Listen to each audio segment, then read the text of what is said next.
Hey guys, nice to see you again. Here's another report for you from the workshop that we just did. So I have my little gal without her horn on at the moment because we went through the wig cap process so we can make a wig for her too, and that's going to be in the bonus class. So we got that filmed today, so that was fun to do. And so she's looking very human at the moment, at least from the knees up anyway.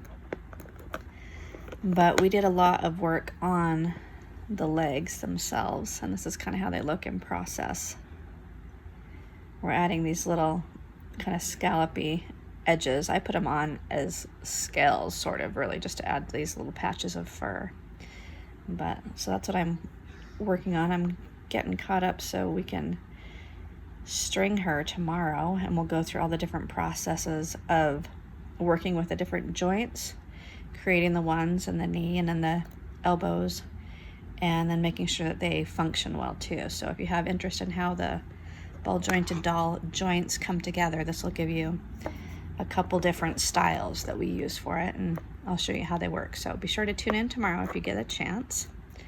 Otherwise, this video set's going to be at Curious Mondo for the indefinite future.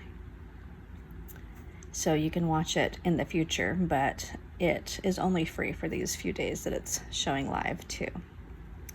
So we also have been working on our chest and torso. And I've got these all sanded, and then I've been adding some extra clay to help them fit nicely into each other. And I think we've got a pretty good fit going. And so now I just need to smooth this and then bake it and then get it all nicely sanded again. So it looks as good as this chest piece does and is just as smooth.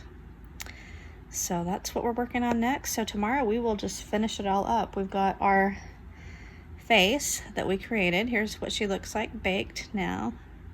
She's got a cute little face and cute little ears there. And then, let's see, this was one of my extra faces. This is that first one that I did that I made the YouTube video of. That's how she looks baked and with a wig on. Need to get her face painted still too. Also, it can be a good thing to use this little blue tacky stuff that you usually use to put things on walls, basically. And you can stick this up inside your wig cap like that, and then it will stick onto the head very well. So that's just an easy way to do it. Okay, this is actually this other doll's wig, but she's just given it a try to see what it looks like with some hair on her there, so that's cute. She'll be really cute when she gets her face painted too. Really brighten it up. So it's been a process. I hope that if you've been with us the past couple days, you've been enjoying yourself and seeing this doll come together. Tomorrow we'll assemble all the pieces, we'll string her, get her painted, and just finish her up. So if you get a chance, please join us. And if not, you're welcome to see the videos there at Curious Mondo anytime. I hope you enjoy these sculpting videos. If you want to see more, including full sculpting videos on our tiny ball jointed doll, we've got those at makingfairies.com. Before I go, here's a tip for you on how to smooth a torso using this orange smoothing gel.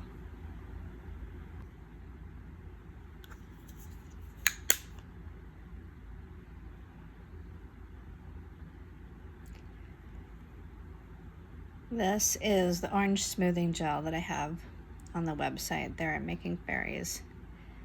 And it's something I think everybody should have in their sculpting arsenal. I sell it in these little clear bottles because if it lasts so long that in a larger container, it usually it doesn't exactly dry out. It kind of turns really soupy for some reason.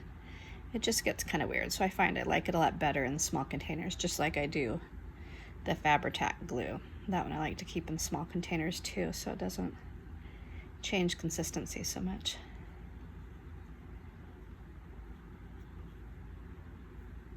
Okay, so I'm just working to get this blend nice and even. I will be sanding it afterwards as well, but I like to get it as close as possible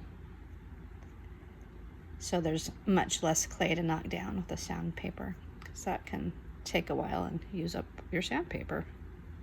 Sometimes you can take care of a bunch of lumps and bumps with just a minute or so of smoothing with a smoothing gel also.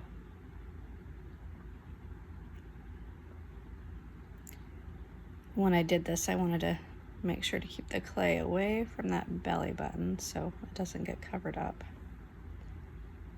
Looks like it went down a little bit far right here, so I'm just gonna scrape it with my nail a little bit. All right, so I just keep smoothing it with my thumb.